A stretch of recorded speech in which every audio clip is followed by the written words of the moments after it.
So good to hear that sound again. It's been a while for me. Hello, everyone. It's a new KSR Happy Hour presented by Country Boy Brewing. I am Drew Franklin with Jack Pilgrim, Zach Gagan, and Miss Tyler Thompson, who is already cracking a cold one. Looks like Jack's got one.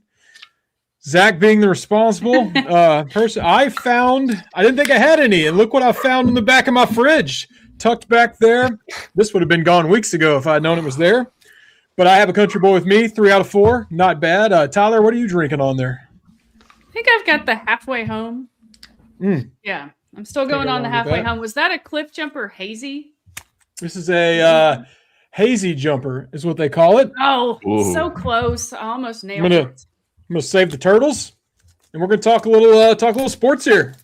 We're also brought to you by my old Kentucky Home Repair. Let's shout them out now before we get into all the goods. Proudly serving the Bluegrass region since 2008, my old Kentucky Home Repair offers handyman services, home repairs, remodels, and more. Head to their website at myoldkyhomerepair.com to learn more. Give them a call at 859-940-3376. That's myoldkyhomerepair.com. Check them out and shout out to them for sponsoring this as well as Country Boy.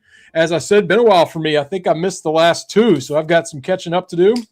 But I'm looking forward to, even though I got a little basketball misery, I won't lie to you all. I wasn't on the show after the Vandy game, so I've not even had the chance to speak to anyone about that. But we got lots to get to today. You all, Jack, did you make it in for the press conference, or was that a Zach mission given the weather? So I was on baby duty during the day. Katie had some training thing at work, so Zach was solo dolo today, ducking the smoke. With some will say, yeah.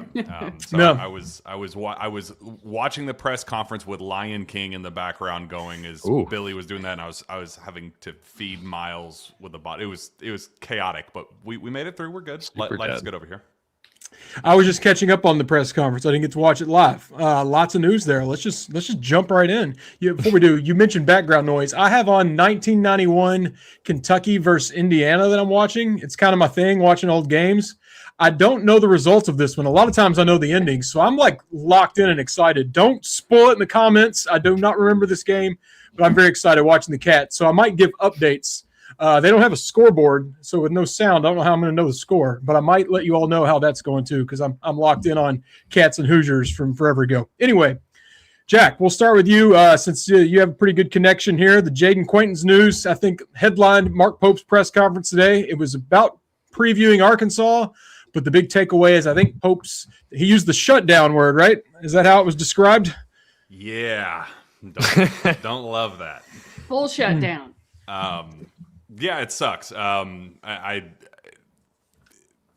hate how all of this has unfolded because I think fans just automatically go the Shaden Sharp route when things go south, and I know with very real confidence that there is an actual knee issue. It is something that they are trying to figure out, but he has been shut down, hasn't been able to touch a basketball floor. It's very frustrating to everybody involved. And to hear it from the head coach instead of just kind of dancing around it, I think it added a new level of seriousness to it that we do need to just, I think it is the safest thing for the fan base to just say, hey, I'm assuming we're not going to see him again, probably ever in a Kentucky uniform, and I hate that. I wish it went a different direction, and I would love to see him figure it out and suit back up for the Cats, but until then, I don't think it makes any sense to do game-by-game updates, and until we see him on the practice floor and making real progress toward a return, I think we should just assume that the group we got right now is the group we got. Tyler, we didn't love that Mark Pope said it and seeing that headline, but I think, I can't speak for everyone, but I feel like a lot of fans already felt this way anyway. We were heading that direction. Does it help a little bit that Pope just said it so there's not speculating and worry? It's at least out there and people can move on? Yeah, I mean, it was getting to the point. It was like every SEC availability report, we'd be like, all right, Jaden Quaintance is out. Jeff Goodman would tweet, Jaden Quaintance is out. Like, we all kind of get it. It feels like the writing's been on the wall for a while. I kind of wish he'd done it earlier because it just feels like the timing, like coming off of the Vanderbilt loss that was so bad. Things have been just so negative. And I feel like him announcing it today, well, I'm glad he finally just kind of got it out there and said full shutdown. It feels like it just gave everybody another reason to be negative and upset and kind of pounce on it. So But it is what it is. I hate it. I really hope that I don't think that there's a high likelihood he finds his way back to the court this season, but it would be great if he did. We had the St. John's game. I mean, even in the other games that he played, it wasn't quite great. But I love JQ. He seems like a really, really great kid. I was excited to kind of get to know him a little better, and hopefully, the ending of his time at Kentucky is something that he looks back on in a positive light.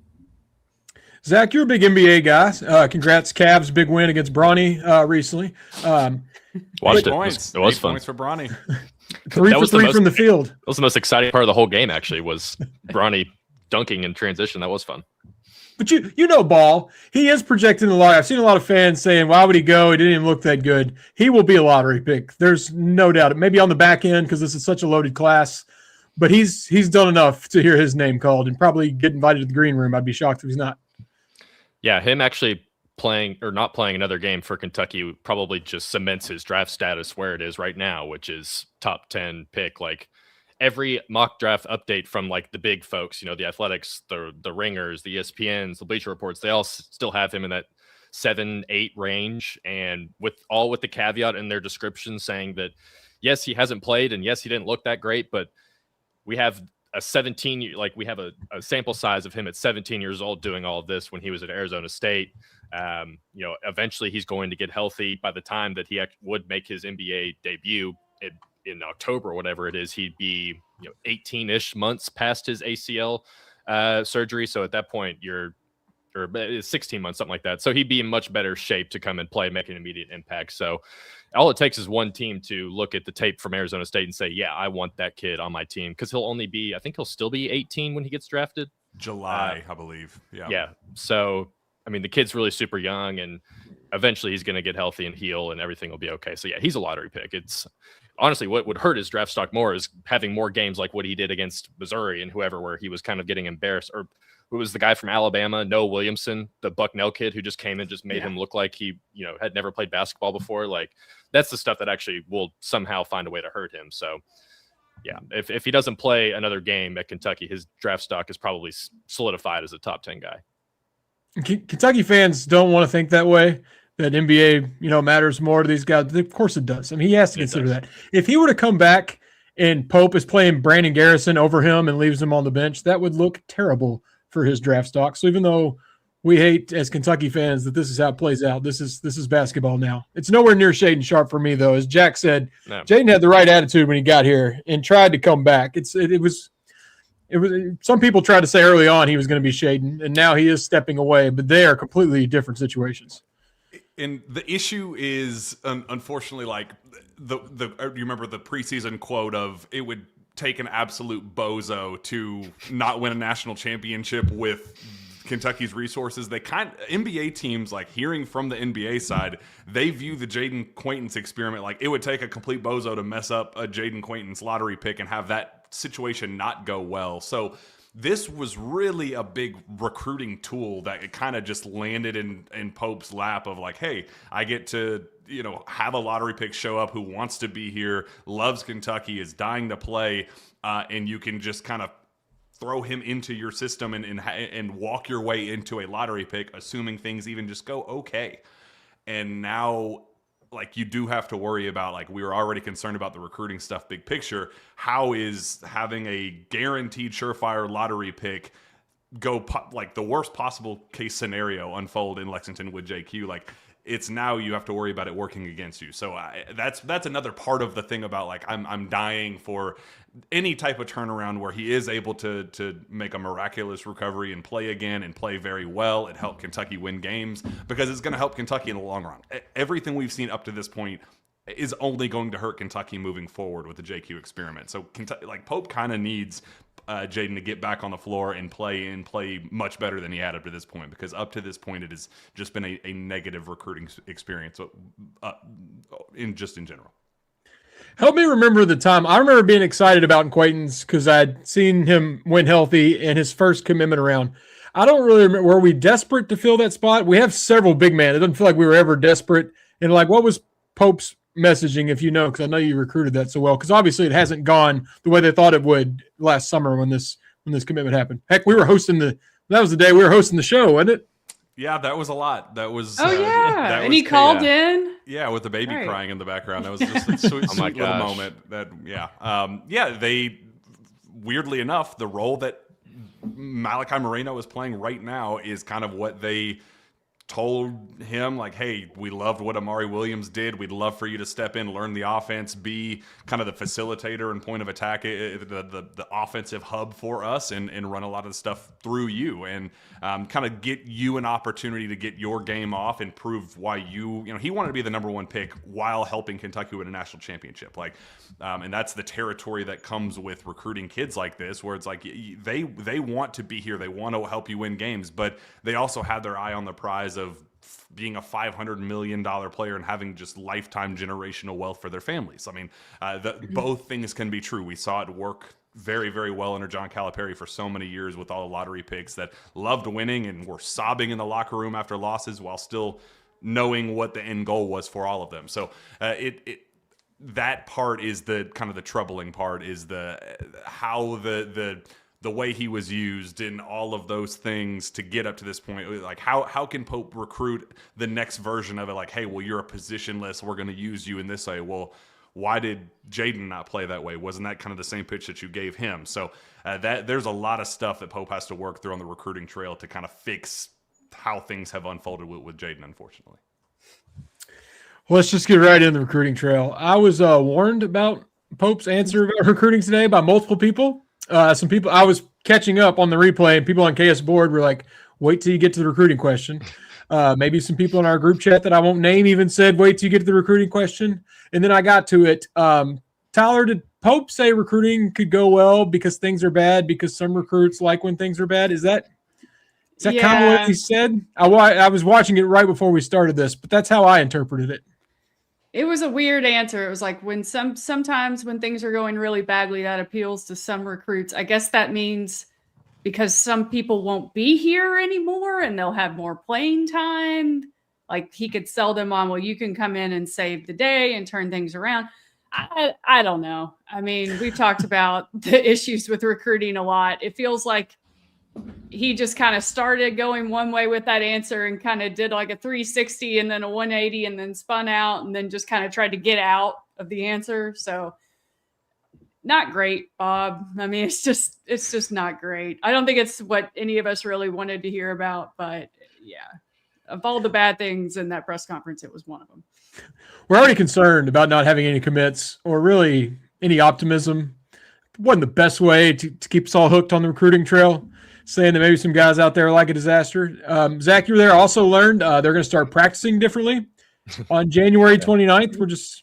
I guess you have to, because whatever they have been doing isn't working. But you don't love when your favorite basketball team decides with a month and a half left in the season they're just going to change up how they've been doing things. But here we are. Yeah, and I followed up on that to say, like, hey, is there anything you can actually tell us about what you're doing behind the scenes to change in practice? And he, obviously didn't do that, because I guess there's not really a benefit of actually doing that. But, part of the question or the answer was centered around like fixing the slow first half starts. And I don't really know what you can change in practice to tell a team to play better in the first half, other than them just actually doing it on the floor. So I don't really know what he's doing, what the actual changes would be for practice. But he gave some love to Malachi Moreno and Denzel Aberdeen, talking about how they've been playing well in spots. And actually those two are the highest plus minus guys on the team through SEC play. So, maybe more practice, the better first half starts and things are changing in practice is just give the ball to Malachi and Denzel a little bit more and have them kind of put the team on their back a little bit. So I don't really know what the actual changes are happening in practice, but yeah, it is a little interesting that we're in late January now, and now things are, and it took, after winning 5 straight games, like what were they doing in practice then? It was obviously working. And then to get blown up by 25 against Vandy, that has completely flipped this team around, apparently, internally, at least from a practice perspective. So that's, I don't know how they fix the first half slow starts just from practice, but they're going to try. And according to Ryan Lemon, Jack Givens this morning on Tom Leach was basically calling him soft in practice. Tyler, you were in Nashville. I don't know if you heard the replay. Jack sounded so sad. You listened to all those post-game radio interviews. You probably haven't missed one in seasons. Goose sounded so sad in Nashville. I don't know if you got a chance to go back and Yeah. hear that, but hearing he's disappointed in practice and his disappointment in the team, I mean, that's a legend that knows what he's talking about. And his voice wasn't too comforting either. I know. I love Goose because you can hear his genuine emotion on either side. Like if he's really happy, he sounds so happy and proud of the players. And then when he's sad, he doesn't hide his disappointment at all. And actually, as I was walking from the press conferences after at Vanderbilt, I walked right past Goose, and he was packing up and he was leaving, and he just looked so sad. You know, He gave me like a little smile and a hey, good to see you, safe travels. But he just looked like a sad little puppy. So kind of breaks my heart. But good, I mean, good for him for voicing his opinion and coming out and saying it and not, trying to hide it.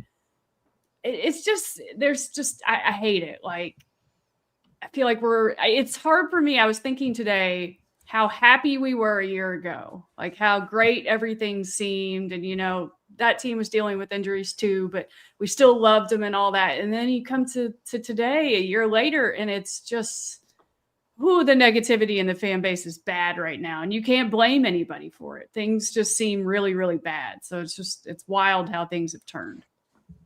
Like you all and probably everyone in our comments, my core group of friends are diehard Kentucky fans. The other night, they were talking about 1,000-pound sisters.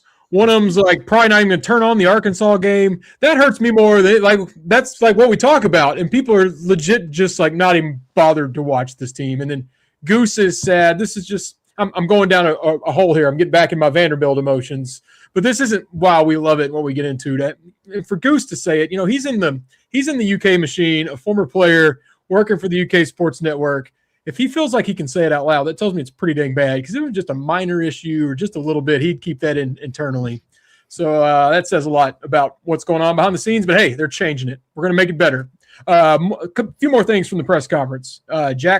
Cam Williams, Pope at least said maybe. That seems really optimistic. Pope's an optimistic guy. I'm taking it with a grain of salt, but that wasn't hey, we won't see him again.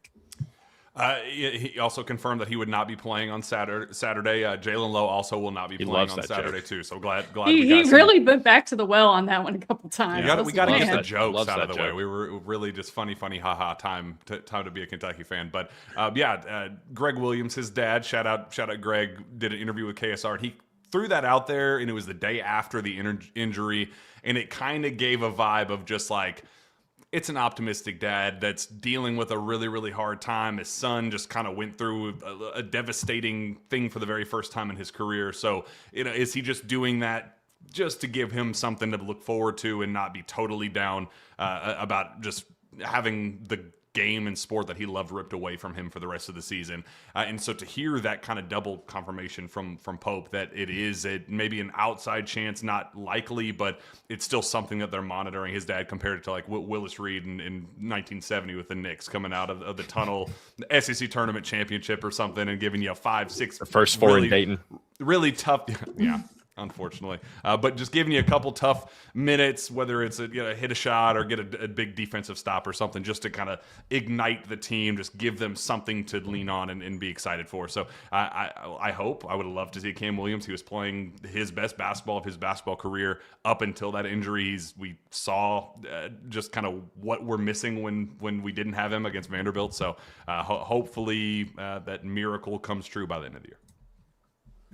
Speaking of things to get excited about, Saturday, that's a thing coming up. I just saw Kenny Payne will preview the Kentucky game at a press conference. You are kidding me. Look at your text. Jacob just texted us. I'm going to believe it. John Calipari, I have to commend you. I even told our group chat here that I hope he sends an assistant to preview our game, and he's doing it. Cal, I got to tip my cap on that one. That's a smooth move on your end. Hey, Kenny of all people. Kenny. It's kind of perfect. It's kind of perfect. The quote king. He's trolling us. I wanted him to send Chin. That would have been the ultimate middle finger, but we are getting an assistant to preview the Kentucky game. I know it doesn't have the same excitement as a season ago. I'll be honest, I haven't thought about it twice until the Vandy game was over. Now it's right in front of us. Didn't think about it all year. But I feel like, Cal, it is still a pretty big game on the schedule, and we're getting Kenny P to preview it. But he got in his one quote about Kentucky after Arkansas's game. Whatever night it was, Tuesday or Wednesday. So, and it was a very gracious quote. It was Tuesday because it was right before Kentucky lost to Vandy, and it was like, Mark Pope is the perfect coach for Kentucky. He's right where he belongs, or something. So he got the gracious quote in, and now he's done. You all, like me, have written down every word John Calipari said as the coach of Kentucky. And we all know when he compliments another coach, it is because he's beat him 10 times in a row and doesn't want him to go anywhere, and he doesn't know what else to say. One of them is on the current UK staff. That was his go-to move. Georgia needs to keep Mark Fox. Every time he said it, we'd be like, Cal, we know what you're doing. You're doing it again. And he hit us with the UK should keep Mark Pope. We see you, Cal. We see you talking your trash. But I'll be honest, I've seen them a few times this year, and it wasn't like a hate watch like last year. I did pay attention a lot as a hater last year. This year, I'm just a neutral observer, don't have any emotions. And I can say, being on the Kentucky side, Darius Acuff is a problem. My God, that guy is good. I saw maybe their last 3 games. I didn't watch the one at Georgia, but he had like 13 assists, no turnovers, and 20-something points. Dude's a cheat code, Zach. I don't know how much you got to see of him, but I would not – I worry about every game on Kentucky's schedule because of our own problems. I don't think Arkansas is that good outside of him. Malik Thomas is good. They have good players, but he makes them very dangerous. That is an elite freshman guard that Cal has in that backcourt. Yeah, Jack and I got to watch him plenty when he was in high school because he was going to be a Kentucky Wildcat for a long time until Calipari went to Arkansas. So we got to see him play a bunch, and he was pretty much a top 10 prospect in his class like the entire time we got to cover him. So he's just translated all that over. Like you said, he's just a very calm, steady point guard, like just your classic kind of big, strong Cal point guard who can score and pass and make the right plays, pass, shoot, dribble, what have you. But yeah, and he's kind of he's their star player. And I think Malik Thomas is still putting up big numbers. Like Trayvon Brazil is a pretty good player too. It's kind of interesting that Carter Knox was like kind of deemed as their star player going into the season, and he's averaging almost 9 points in SEC play. So it's kind of interesting how it's changed for them. And Cal's just gone freshman heavy, and it's working for him right now. So I believe they beat that same Vanderbilt team pretty badly not too long ago as well. So, if you're 25. So if you're about 25 the property there, you could be looking at a 50-point beatdown on Saturday. So, but yeah, they're not like world beaters. They're kind of like just a very solid, good top 20, top 15 team. And Kentucky has just struggled heavily with those teams this season. So just from that perspective, it's not going to inspire too much confidence going into this game. I don't know how much it matters from Pope's perspective in terms of the Calipery angle for it, or Kentucky in general, if they really think about that. But I'm sure that Cal and, at least like DJ Wagner and some of those guys might actually take, this game might mean a little bit more to them, but Bud Walton's going to be crazy. It's going to the whiteout they're doing and everything. Like, it's going to be nuts. I'm sure. T-shirt night for John Calipari down there. Yeah. Yeah. I guess he said Kentucky's a Super Bowl, and he was not wrong. So, they're a good team. It's a team. It's a type of team that Kentucky has just struggled to stay in the games within the first 10 minutes. So if this is within 5 at halftime, I think I would probably take that as a win for Kentucky, at least early on. And in lifting up Acuff, I didn't mean to crap on the other guys. I would love to have Malik Thomas at Kentucky. He can come put the vest, shovel. We'll do the whole thing again. They have good players. I just meant overall, I don't think they would be elite without Acuff. No, I got what you're saying. The rest of them. He's a lottery pick. Yeah, I would love to have Malik Thomas at Kentucky. He's been good too. But Acuff is nasty. Tyler, what do you think about the whiteout? I think it's hilarious.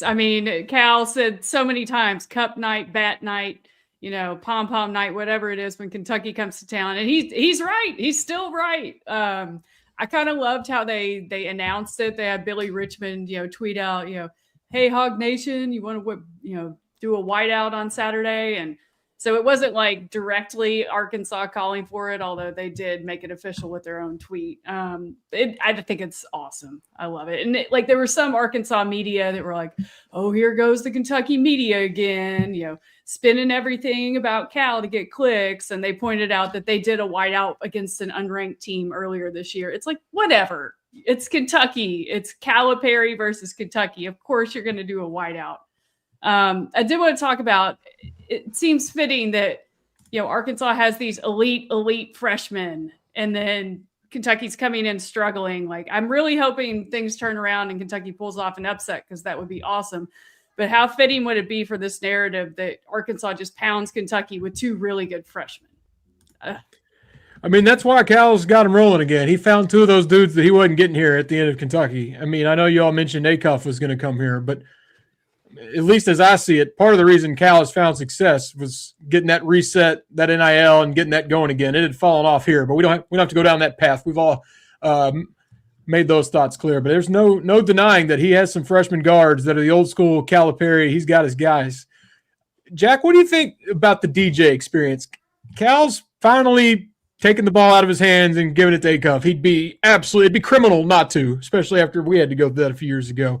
He's still contributing, but I got to admit, even though he's on the other team, part of me in the DJ experience is a little bit sad. Even the last shot in the tournament last year, Cal did him no favors by not drawing up a play on that. He immediately face in his hands. Like, clearly the NBA is not an option. Did he even just keep riding this out with Cal, or do you think there's new life for DJ? Or heck, maybe he tells me to shut up and he goes and scores 30 on Saturday. I don't know, but you gotta knock on some wood right now, because this sounds like DJ Wagner bulletin board material.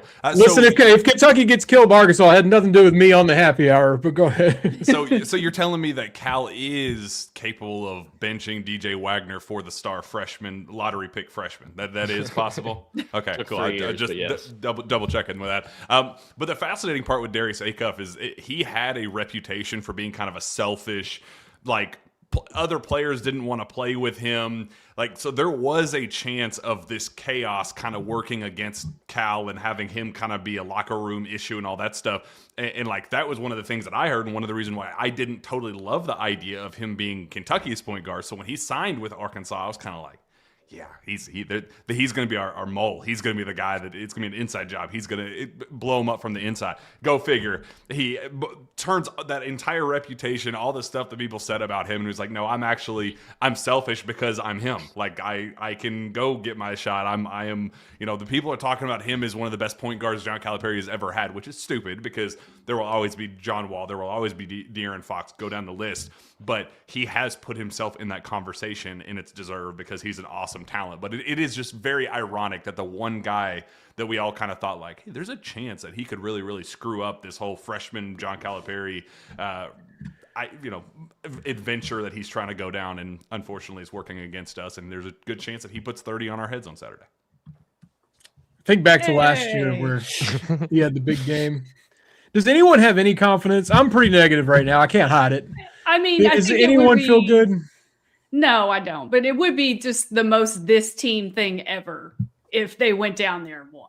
I mean, that's how erratic and crazy this season has been. And just when you count them out, here they come with a big upset.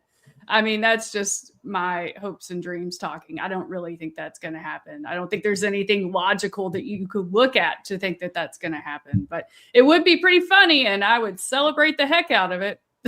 Just vibes. That's it. Yeah. Nothing to suggest like, oh, on paper, this is a very obvious advantage that Kentucky has. No, it is just a total, yeah, well, this team loses the games it's supposed to win and somehow manages to pull off the St. John's and the Tennessees and go down the list. So, yeah, it would add to the list of the unexpected with this group. Hey, I watched, I think it was Winthrop and maybe Samford take them down the wire in Fayetteville. If they can do it, we can do it. I want everybody to be honest on this exercise. No faking it. Listen, it would be easy to downplay it because we all think we're going to get our ass kicked, and we can be like, we don't care about Cal. Does anyone like have that emotion anymore of the Cal thing and it's extra stakes, or did last year we got that out of the way? And don't lie. Don't try to be tough and act like you don't care because we're going to get smoked. I'm kind of over it. Like I had so much emotion and anxiety going into that last year that I just kind of moved on. I mean, that's not to say I wouldn't enjoy a win, because I would, but I'll enjoy any win at this point. Right. It's weird. I think because of what, like, in hindsight, and with Stoops leaving and how we've seen like the relationship with Mitch and some of the administration things, like hearing all of his gripes over the years about UK athletics and kind of just the war, it does kind of just give me a new like, okay, well, maybe he was right about some things, but that I think that's just like the devil on my shoulder of watching Kentucky lose basketball games with Pope, and like I need to back away from that, but I do kind of have some of those voices in my head of the like, well, he was the first person that was kind of standing on an island by himself when everybody else was patting UK athletics on the back. He was the one guy that was like, well, I have my gripes and I'm going to stand behind them. So I don't know. It's a weird spot to be in, but no, I don't feel the same. Like I was losing sleep in the week leading up to Arkansas last year. Like you said, to start the show, I haven't thought twice about this matchup. Come on, Zach. I know you're staying up late at night thinking about Cal, how you miss him. I mean, no, it'd be different if they played like twice per season, like twice on the regular season schedule, but they don't. So it's just the one-time matchup, and now that it's in Fayetteville as well, and it'd be different maybe if Kentucky was cruising and rolling to be like, all right, yeah, let's go in there and smash Calipari and show him what he's missing type thing. But that's not the situation Kentucky's in right now. So Kentucky just needs a win. It doesn't really matter who they're playing right now. Like I know they just had a 5-game win streak, but with the schedule the way it looks the rest of the season, like got to start really playing competitively in these games. And that's really what I'm more worried about as opposed to the Calipari angle. What I am potentially worried about is him trying to run up the score late if the game gets out of hand early, which I don't think he is above at all. Like I almost would expect him to kind of do 15, that. It's getting to 30. And I wouldn't blame him if I were him either. Like I would want to beat my former team by that much as well, considering how it all went down. So I'm not lying awake at night thinking about it like I was whenever the news broke at 11:45, whatever that random night was 2 years ago now, when he decided to go to Arkansas. Yeah, I think part of it is our own circumstances. It's like he's down the street and wants our attention, but my house is on fire. I'm like, I cannot deal with you right now. My house is on fire. I have so many of my own problems that you are so far out of sight and out of mind. I got to fix me before I can even start thinking about you. If maybe we were both contenders for the SEC or something, I might look at it differently. But we all have bigger concerns in Lexington than this one game. But it would be nice to win it. It would be nice for me to not fall on my porch. Thank you for making this a topic, Stephen. I tweeted this earlier. I am in so much pain right now. I tried to find my back. I got a million therapeutic things. I'm an 80-year-old man over here, but I was shoveling after the show. And can I cuss on here? I can cuss on here. I completely ate shit in my neighborhood. I mean, I'm looking up at my feet as I fall. It had to have looked like it was in slow motion. There is a 7-year-old woman. Whoa. Oh yeah. There's a 7-year-old woman across the street shoveling her driveway. I immediately turn to her and go, "Hey, don't do that," and realize she has headphones on. I'm just talking to no one. She didn't even see it. I immediately crawl in, grab my phone. I'm like, I have to see this, and my door cam didn't get it. But guys, I'm a menace to society. Like I'm gonna have to get a bubble wrap and just stay home. I feel like everything I touch is falling apart lately. I have ice on my knee right now. So everyone be careful. Don't do what I do. Have you all had any crazy injuries? And I apologize that the video doesn't exist. I even text Abby. I was like, will you get on the account? Maybe your phone got it. But I'm falling apart over here. Is there anything more humbling than trying to shovel snow or ice? Like, I feel like all of my friends this week, and it's been all over social media, like, my back hurts. You don't realize how out of shape you are until you try to shovel the driveway and this and that. And we've just been dealing with the ice. And so every time I try to go down my hill, like walking, I'm like walking like 2-inch steps, like just trying not to fall. And it's comical. Like you'll start to slide and you try to, reverse course and correct yourself. It's a comedy of errors, but today the ice is melting in Nashville, so I am happy about that. I got my driveway a few days ago, but yesterday, like every day, my wife had an Amazon package. Jeff Bezos, big fan of our house. And I saw that the Amazon guy wasn't a great experience. He tossed it, and I thought this is unacceptable. I at least have to get that side really walk. But I have this water drip from a gutter, and it has made a gigantic ice block on my step. It looks like the rock you would put in a bourbon drink, a big one of those at my front porch. It is a nightmare situation, and I thought, you know what, I'll do my best. 2 minutes in, I'm on my back. So I don't know what she ordered today, but I think I'm just going to go stand outside. Like, dude, just throw it to me. Do not come up here. My go ahead, Go for it, Zachary. Zach. Me? Okay. Well, my entire house is just covered by ice right now because the UK has they don't once you get outside of their campus area, they ignore it, and the city has just done nothing to try and help the back streets around here. So it's covered in ice. Trying to walk the dog is definitely a challenge. Like you're talking about being humbled by walking on ice. Trying to walk a dog who gets very excited when they go outside and is trying to pull on you, so I've almost fallen. I have not fallen once. There was an incident earlier this month with Jack Pilgrim and Stephen Peak where we were in Tuscaloosa and we were playing basketball in the rain. This is not snow related, but we were playing basketball in the rain outside on the basketball court that this hotel had. And for some reason they had plastic. I don't even know what type of tile it was. It was literally just plastic blocks on the ground. And we were trying really hard not to slip and fall. And sure enough, the one time I tried to beat Jack off the dribble, I slipped and fell and hurt my hand and hurt my side, hurt my knee, and then slipped on a bunch of springs for my mattress. And I was a little baby that next morning with Jack and Steven. But I had Steven marks on my Steven took a spill too. Steven I remember spill, seeing that yeah. on the road trip video. That was funny. Yeah, I'm mine glad did that not made get on the cut. video, luckily. But yeah, that was rough. And I actually still have I'm still healing from it on my knee from that. I still have the mark from it. But yeah, that's a humbling experience right there when you realize I won you're not and 20 didn't and fall. So does that make you feel better, Zach? Ooh. Yes. Double winner. Yes, I feel so much better. We can talk Did about you the look top over? Did you look over and see a 70-year-old woman just out getting stuff done? Because I did. No, we just saw Ben Roberts walking in. That was so weird. After that was about it. I pulled my shovel. I got one from Amazon. I didn't have a shovel. I bought one from Amazon. It was highly rated. I felt very, very good about it. Snow came. We were over at the in-laws. Came over during the snowstorm. We didn't, just in case we don't have a generator, so just in case the power went out, we wanted to make sure for the kids and all that stuff. We were over there. So when we finally got back here, pulled the shovel out of the box, got it assembled, put it together. Got out to my driveway, got halfway through it, thing snaps in half. Just, and it's a half-done driveway. So it's one of those, like, I called Lowe's. I said, hey, this is a really stupid question, but do you have any snow shovels? And they're like, in the middle of a snowstorm? you think that we have snow shovels available? Yeah, we have 100. No, moron. We obviously don't have snow shovels available. So I called, like, Rural King, all the places nearby. Obviously, no one had snow shovels. So I had to be that loser, walk a couple doors down to a neighbor and hold up my broken shovel and say, can I borrow your shovel? And good community. my house. Just stupid. That was so demoralizing. What a demoralizing day. I had to go to Lowe's on Sunday for something not snow related. Wood filler. Getting wood filler. Building a nursery. And by that I mean Abby was building a nursery while pregnant while I watched. Point of the story is people one after another kept walking in and asking for salt, and the Lowe's employees were like, get out of here, you idiot. We do not have salt. It was the Sunday after a snowstorm. No, but it was just one after another on my quick wood filler trip. I've also noticed, Zach, you know this if you've been getting out in Lexington. I don't know how Nashville is. I know you've had power outages, etc. In Lexington, we're getting a pretty bad reputation for our cleanup on this one.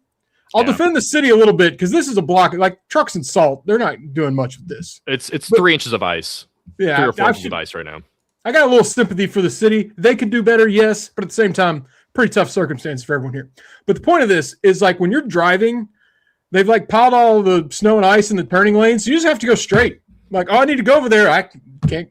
It's like I just got to keep going straight. So they did that in my. So Jack knows. Jack, my little parking lot behind my house, right there, where we park and everything. So there's like other businesses that use it and park there. So what? I guess the person that owns the business that's right next to my house, they decided to clear that parking lot of snow, but only the spots where they park their cars. So obviously my car and my fiance's car are there. So what they did is exactly what you just said, Drew, is they shoved all the snow up behind all of our cars and it just turned into straight ice. So it was actually like I had to physically push my car while my fiance was in reverse to get the car over a 4-inch hump of ice just to get ourselves out of our house like 2 or 3 days ago. So yes, this is everyone just does that. They just shove the snow wherever they want and let everybody else figure it out. Have you all seen this thing in New York? It's what they use to get rid of snow. They're trucks that they have these like hot tubs on, not like a literal hot tub, but they shovel the snow into this machine and it just melts it. on site. Ooh, that's smart. That's what they should I've do. seen that clip going around. It's like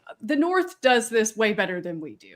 But Lexington's, their road department has gotten so much grief. There's even a KS board question about it. So Yeah, I saw the mayor's been catching some grief for her responses about it, but it is just ice. Like there are spots where it's not at snow anymore. It's just 2 or 3 inches of ice, and there's nothing you can do until it hits 33 degrees, which will be like next Monday. Yeah, I feel bad. She's getting a lot of criticism, and she get a little bit. I'm still mad about the bead statue. That's what we need to keep our attention on. But one more thing, it's not just the turning lane. I'm talking about big roads here too, not neighborhoods. Like I go down Winchester Road, pretty busy road. I'm just driving today at a decent speed because they've got it pretty good and clear. Car next to me, and then there's just a mountain of snow like in my lane. I don't mean the turning lane or kind of the side. Like the lane just stops. So it's like, well, okay, I guess I got to lock it up and try to get back in traffic. But it is quite the adventure around here. But I feel a little bad. It is all ice. Are you all good, better, Tyler? I know it was pretty bad down there. Yeah, it was really, really bad. Like half of the city was without power. Half of our friends lost power, and they were like living in Airbnbs and hotels. But over the past couple of days, it's gotten better. It's been above freezing here yesterday afternoon and today. Like today, it got up to 38, like a balmy 38. So literally all day, the snow has been like melting and crashing off of my roof, and it's like the most beautiful sound in the world. But Nashville's their Department of Transportation, they've done a really good job of clearing the road. So shout out to them. I doubt they're watching this, but if they are, Lexington could learn a thing or two.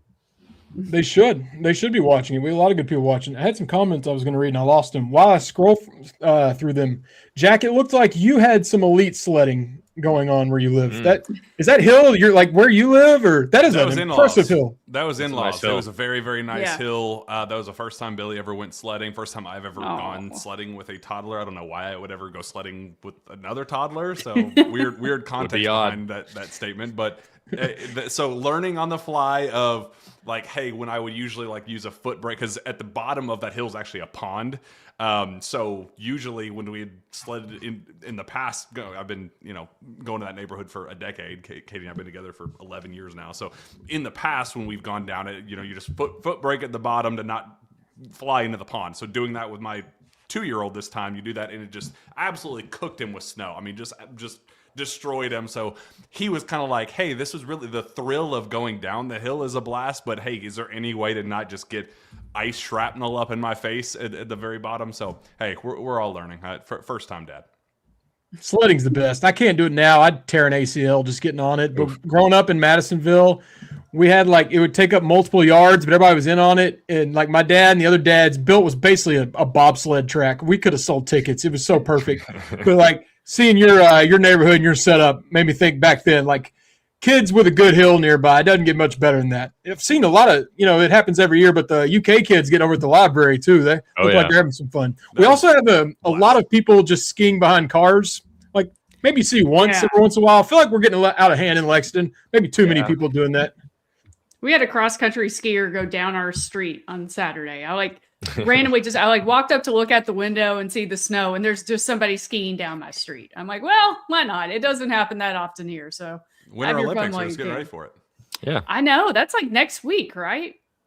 I'm excited. Is it? This is the first I've heard of that. The Winter Olympics are next week? Yes.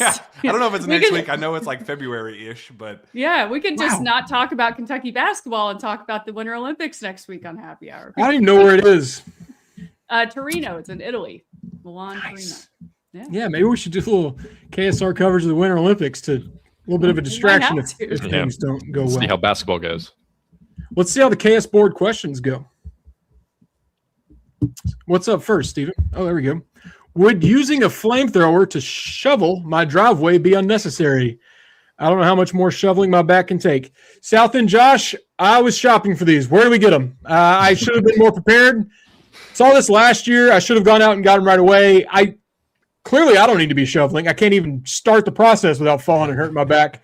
Where do we find these torches? Even just like the little ones, I don't think Lowe's had any. I was there listening to people ask for salt. The little ones work? How do we get these? I'm sure Amazon has a 2-day shipping one. You can just get sent to your front door if you can make it out there. But I was gonna say you'd have to get down the stairs and down the driveway to get it. I'm not exaggerating this ice block. It's incredible. I should go take a picture of it. It is, the city needs to come to my house and be like, dude, you cannot have this here. I don't care if this is your front. It is insane.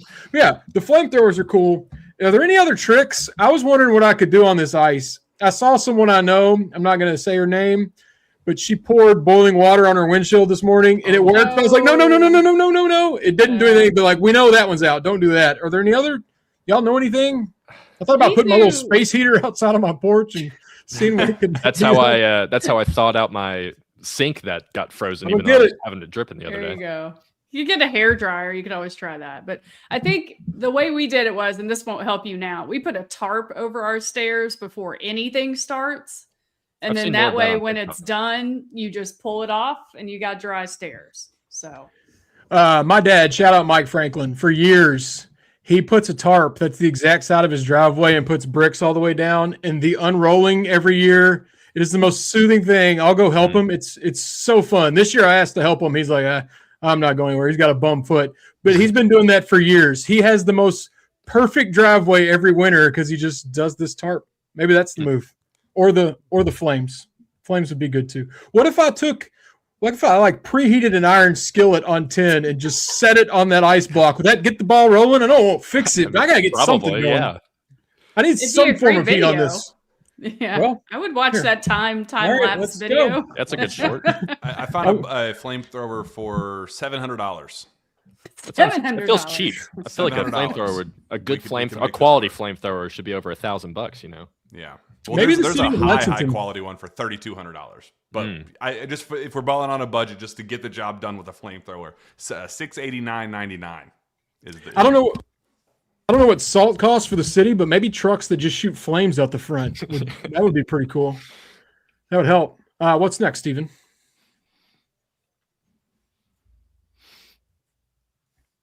South and Josh again, popular guy. How many players from this team return next year? Over, under 2.5. Oh, I love this game. We almost got into this on the morning show today. Well, I love it because it's chaotic. Over, under 2.5 returning players. It's a good number too, South and Josh. We'll just go in a circle. And I'm going to put Tyler on the spot first. I'm going to go over because they don't have any high school recruits, committed yet. I know we can go to work in the portal, but I'll go over. Do I have to name them? I'm guessing. After we give our number, we'll go around and I'll say one player you think will certainly be back. But now we'll just do over under. So Tyler, you're over. Does Walker Horn count? Does he still? Scholarship only. Out of eligibility. And no Reese Potter either. Okay, no Reese Potter. That's big. That was in the fine print beneath the bet. All right, Zach. Over under 2.5. So not counting Reese Potter. Nope. Okay, Jack says no Reese Potter. Well, it has to be over. If it's not over, we might be screwed. That's bad. If only 2 guys from this team come back next season, something has gone terribly wrong in the offseason. So has to be over. Yeah, unless there's a coaching change or something, and then none of them come back. But yeah, it's got to be over. I'm going through the players. I think you can pretty safely Cam, Colin, Malachi, Braden. I think you can talk 4, and then I think you could, the Mo, will Mo return? I feel like that's more likely than not, but it's going to come down to cost. Jalen Lowe, that's going to be kind of is he okay? Jack, hold on. Jack, you're just building me this team we're just watching.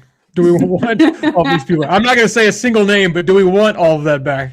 I don't know. We'll just see how the rest of the season goes. But yeah, we'll just cut it there. We're going to go over. I'll take some Cam Williams back. I like Colin Chandler. I need Yelovich back too. Gotta have Moran. No, that's true. Malachi has to be the number 1 priority for next season. You have to get him back. He's gonna be expensive. It doesn't matter. Just putting that out there. Pay him lottery pick money, because if you don't, he's just gonna go to the lottery anyways. Yeah, he might have a real decision to make by the end of the year, which he's not a lottery pick, but he might be an NBA pick. Yeah, for real. I'll also go over, but I'm 3. I'll stay at 3. If it's 3.5, I'd have to think about it. And that's not me knowing anything. I just wonder if this year people will just in their minds be like, I need something different. I'm not talking about anyone in particular, just that this situation has not gone great. It would not shock me if a lot of them wanted other things. I think if you like narrowed it down to core players, like current core players, 2.5 becomes a lot more interesting. But I don't know. It's we hard just to know who assuming- is a current core player these days. So. Yeah, are we just assuming that Brandon Garrison is gone? He still has a year of eligibility left. I mean, How I can't desperate imagine he'd are want we? to come back, but Man. Yeah. I don't know. Respectfully to him, I don't know if BBN will love that one. That was already are we sure a year 2 will be better? He got us with the return video because the first clip was him fighting the entire Louisville bench. I watched that and said, F it, I'm in. let's ride. I was thinking about the other day, like we've only had one Brandon Garrison fight this year, haven't we? Like I felt like we had Tennessee, like right? 10 last year. It was Tennessee. It felt like we had 10 last year. Maybe that's part of the problem. Like we just need Start Brandon fighting. Garrison to fight more. Hey, Brandon, we Send him paid out you a there. lot of money to play basketball, but how about you just go out and fight? You All want right, to get out to a hotter start? in Oklahoma Arkansas? coming up. This might be the one. There you Oh, go. I'll bet anything on a no-way buzzer beater. Adding the second layer that we made up on the fly to South and Josh question. Same order of people. Name the most likely player. Just one player, if you were picking, that will be back. I would just say Colin. It seems like he's a ride or die for Pope. So if I can't pick Colin, because that's probably a good. You can repeat. You can repeat if you want. If I had to say most likely to come back, it would probably be Colin, just because of what Tyler said, and if Malachi continues to play the way he is, other options could be on the table. And then we haven't even talked about Jasper either. Like, is he a guy that would want to come back either? But I think Colin is probably your number one pick for that. I'm going Malachi. Malachi, I think He's my number 2. if He'd be he my number doesn't 2 in come back confidence. next year, it means something went terribly wrong. Yeah, or he turned he's into a lottery first pick, round which draft would be pick. awesome. But I feel like where he's trending right now, I feel like that safe spot is he's a end of first round guy who's going to be making enough money at Kentucky to come back for next year. So that's the one. I'll be different and say Cam Williams because he didn't have quite the year he wanted. It's likely going to end with that injury and not see him again. So he's probably not a hot name in the portal, but Pope and the fans and everyone would love to see him here again. So I'll say Cam Williams. I agree with the Colin Chandler one, though. I would have gone Colin Chandler, but just wanted to be a little different. And then Jack saying Marino, that's exciting because I agree. Most people agree. Got to have him back. What's another one, Steven? I'm saying Steven. People were like, is Drew crazy? He's behind there. He's back there hitting buttons. Richmond. The Royal Rumble is this Saturday. Who would win a Royal Rumble of UK basketball players? Someone's going to have to explain it to me. I'm sorry. oh, Basically, it's 30 people. They come a different one every minute, and everybody's in the ring fighting. So 30 UK players in a ring fighting. Who's the last one standing? I'm going to assume he means we can go all time. Brandon Garrison would actually be in the Yeah, so conversation. is this just a who's the best fighter? Mark's cousins. Yeah. Lance Ware, Jamal McGlure. Oh, Jamal McGlure was a good one. Chuck Hayes. Chuck Hayes. Eric Bledsoe would probably kick some ass. DeAndre Liggins, I'd put money on. DeAndre Liggins is a yeah. great call. Let's Also, get if we the really fun want to one. get into it, Zach, in the Royal Rumble, you have to throw them over the ring. So, like, weight and size over the ropes, weight and size could factor in here. Maybe It'd be Tyler funny. Eulis, low to the I ground. was gonna say before you said that, I was gonna say Tyler Eulis, but he's short. But he would never give up despite the size disadvantage. He would never give up. Hard of a Fun height. fact there, Daniel Jack- Orton proved himself with La Familia. Daniel Wharton. Yeah. Yeah. I was going to say I'm trying to- Shagari Aline. It'd be funny. He'd just be taller than everybody. Yeah. It's Samba dance his way around the ring. They could use him as a weapon. For if we have any old school people here and we're just naming recent ones, there's like some old timers. Like there's a guy named Larry Stamper back in the day. I think he just like punched a guy in a game, just like shut up, I'm hitting you in the face. Back when you could just hit people in the face in games. Mm. He probably didn't even get called for foul. I don't know. Larry's. If Like anyone's good old days. Charles Hurt, someone just said Charles Hurt. That's another good Charles one. Hurt's a good one. Anyone that remembers that era knows Larry Stamper's a great answer. I mean, he might- Azubuike, that's good. Mark I'm- Pope from Burno Fatty. He would break up the fight. hey, Oh, credit to Pope for breaking up the fights. That was good reach he had at Tennessee. Mm. It's Mel nothing like Turpin. Amari carrying Brandon Garrison half the length of the court at Oklahoma last year, like he was a child trying to get him Forgot away about from that fight. My king, Amari. Someone said Jamel Martinez. I'm watching Jamel Martinez right now. Have no clue what the score of the game is, but they just showed Dan Dockich, and he looked like he was about 14 years old. He was on the coaching staff. Sean, I just got a score, 64-58, 7 minutes ago. Pelfrey bringing it up now. Looking good. Let's get another question. First of all, Drew, I did the same thing during COVID. Watched old games I didn't know the outcome of, and it kept me on the edge of my seat. I don't have a graphic for it, but it's from in there. It says, what happens first? The city of Lexington plows the snow off New Circle, or Kentucky wins a basketball game? Ooh. I haven't been on New Oh Circle, my God. so I don't know. I don't know what the current state of New Circle is like right now. It's one lane. I was just on it. The One fact lane that it's snow, that one close. lane traffic. Jeez, The okay. fact that it's that That's close. I got to is- pull up the weather forecast for Lexington to try. I'm telling you, this snow and ice is not going away for a while. I know nobody cares about me watching this game. They just showed the crowd. I miss those days. Everyone was on absolute fire in this crowd, standing up, screaming, signs. I miss the Well, old those days. people, Where those was this people game? in the crowd right now are the same ones that are in the crowd right now. So. Yeah, was that at Rupp? Is where the game was? They just You know, it's haven't neutral. I think it's the RCA Dome. I'm not positive. Hmm. Looks like fun, though. Okay, here's the weather forecast for Lexington. It's not going to get above 32 until Monday, and that's just right at 32. Here's a new fun wrinkle. On Tuesday, it gets up to 35, but then you all get more snow. Yeah. So there could just be more snow, and then it snows again on Wednesday, and then Thursday, it's 28, Friday, 36, Saturday, 26. So we host Tennessee. We host Oklahoma on Wednesday and Tennessee on Saturday. So will the snow be gone before either of those games? They really need to beat Oklahoma, so Yeah. If that doesn't happen, Has to. Oh, and the snow will not be gone by Wednesday or Tuesday or whenever that game is. all right, just the four of us. No one's watching. Everyone, close your browsers. It's just the four KSR people here and Steven behind the scenes. Just a little private chat between us. Where are we on NCAA tournament? You all confident? They'll make it. You good? I'm Yeah, sticking with I am. my first four prediction. I think they're going to be in the first four. And I think that could be kind of interesting. And like, we could have fun with that. Be fun to cover. And none of this is official, not on the record. Don't play this back in March. I'm just checking vibes. We keep bringing up vibes this show. I'm just wondering how we're feeling on January 29th at 5 p.m. before we go to Arkansas. You know, we thought we were all together in Indy. That was pretty heartbreaking. Jack, Zach, y'all haven't had a lot of positive memories since you've been on the team. Just a little vibe check on the postseason, even though there's still a lot of basketball left.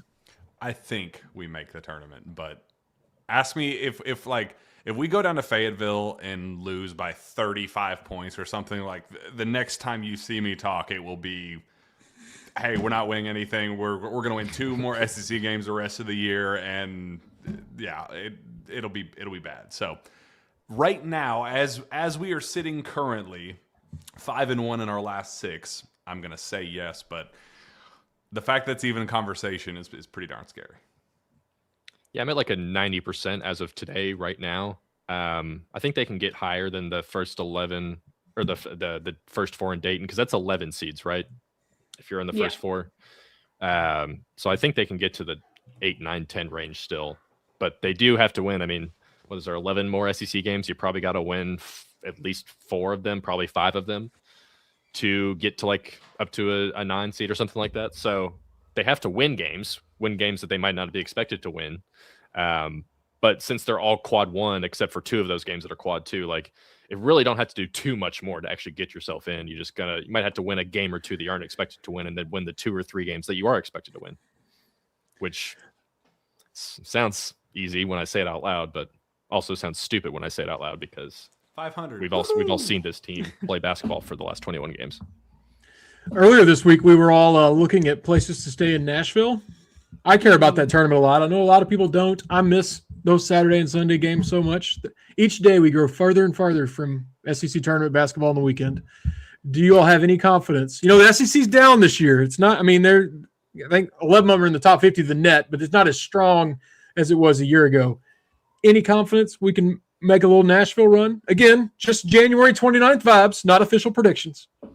Based on They the can win a last two game. games in Nashville, I'm not feeling great about it. That's a good point. But I mean, I think they'll Well, get the game before that, what was the game before those three? You know, the Oklahoma Alabama. game. Oh, you're talking about the Oklahoma. Yeah, that we that was needed a almost buzzer fun. beater to win, Hey. like a game winner. You win games On how you Thursday? can. So I would love a Thursday win at the buzzer this year. That would be Right. awesome. Actually, that game last year was one of the most fun experiences I've ever had watching a basketball game.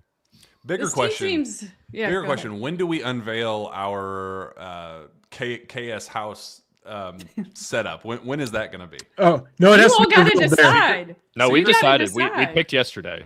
I Yeah. know we decided. Oh yeah, well, I know we decided. But when do we release that to the public to let the world know what we've decided for That we're KS staying house? at a bachelorette. I think a video standing in the living room when we get there, just like you know how like the Kobe and Shaq, they start at their feet and they go up. That famous. That'd be We'll do that of us just standing in the kitchen. Did God, you I pick can't the wait. all pink one?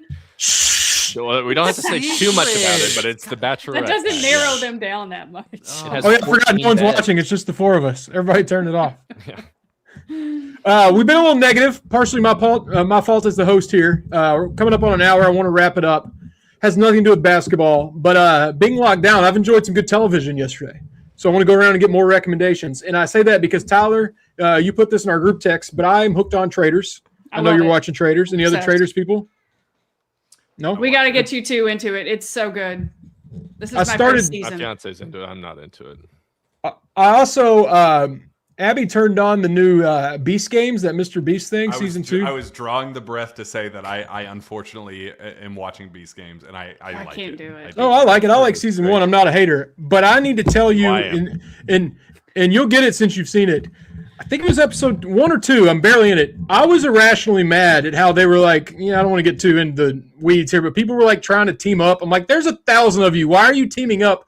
But I was yelling at my TV about Beast Games, maybe more than I yelled at my TV Tuesday night watching Vanderbilt. So I am emotionally invested in Beast Games and Traders.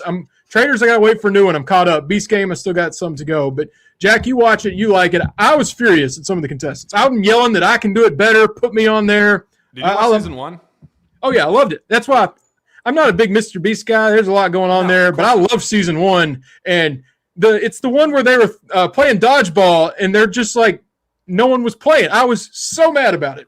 Yeah, they make it, well, what's funny is like they go to the Beast Island, and it's we get to play all these games. And they're there for 24 hours, and then it's all just cutthroat Hunger Games. Everybody, like, you'll never see these human beings ever again. And they're like buddying up this season. There's a couple that forms. They're holding hands and like giving each other hugs. It's like, you didn't know this person existed 6 hours ago, and in 24 hours there's a very real chance that you'll never see them again. So what are we doing here? But it's a chaotic mess. It's garbage TV, like just the worst version of television of all time. But man, there is something beautiful about just kicking your legs up at the end of a very hard day and going, you know what? I need this in my life, and that's I think Mr. Beast or whatever his official government name is. I appreciate him putting together that horrible product because I do enjoy it and I do watch it. I don't even think it's horrible. I mean, it's a little cheesy, but there's some twists and turns in there that are pretty good. Like, I think they did a good job making the games. What were you going to say, Tyler? There's a term for that. It's called brain rot. You just need to is. let your brain rot. Yeah. I'll double down on Traders. I mean, Jack, your buddy Michael Rappaport's on it. My boy. And he cannot. Have you watched videos of him trying to eat terrible food? person. Oh, yeah. He's not. I have actually. I did see It's the clip hilarious. of him Yeah. So chewing on the that side of the alone, bowl. Yeah. Reason to watch it. We tried to get into The Pit. I feel like everybody I know has watched The Pit. It's just a little too sad, so we needed to switch over to something lighter, which is why Traders is great. But I doubt anybody on this panel watches it. But the new season of Bridgerton just dropped last night. So, girls in the chat, shout out to Bridgerton because I'm excited for that. Oh, American Idol is out too. I watched the new debut of American Idol 2 last night. They still make that? I was going to do. say. They do. I tried to get into it, but I got tired of the person would win, and then I'd never hear from them again. Like, there are people. Has Chase Beckham made an album? I watched this whole season. The last time I heard his name was when he was named American Idol. I don't know that he has even done anything since the show. What was that Kentucky kid? What was his name? Noah Thompson. I watched this season too. Yeah. Noah Thompson. I saw him open for John Michael Montgomery at the fair last year. So I did see him post American Idol. He does exist. He does make music. But yeah, that's kind of the thing. You know, the season ends and that's the last you ever hear of him. The guy that won Why are they going on it? Jamal Roberts did the national anthem for the college football playoff championship. And I said, oh, I know you. You won American Idol. I loved you on American Idol. So yes, I do like him. He is apparently nominated for a Grammy, I think, for a gospel album, I think. So hey, you know what? American Idol greatness. But yes, it does still exist. I just enjoy it, man. I just do. The guy I'll tell you some good Luke Bryan stories from Austin City Saloon here in Lexington sometime when we're not on a public forum. Is Randall Cobb still on that Fox reality show where they're like training to be Navy SEALs or something? You know what? I watched the first two, and then you saying that, I completely forgot to just keep watching it. Yeah, and then my other recommendation, the new Game of Thrones show is really good. The Night of the Seven Kingdoms. It's like funny. It's much different than Game of Thrones, but I'm enjoying it so far. I might start that one tonight. I've heard good things too. Yeah. I watched the Leo movie that everybody's talking about. One battle after another. Yeah. Awesome. We couldn't get into it. No, we turned it off like 25 minutes in. Well, I was actually the beginning. I was like, why do people love this? It needed to get going. It was jumping around too much in the beginning, but I ended up liking it. I haven't seen a movie in a long time. I binge watched series and shows, but that was my first movie. Hell, I can't remember my last movie, but that's another one I recommend. Anything else before we part ways? You guys seen the new that Marty movie?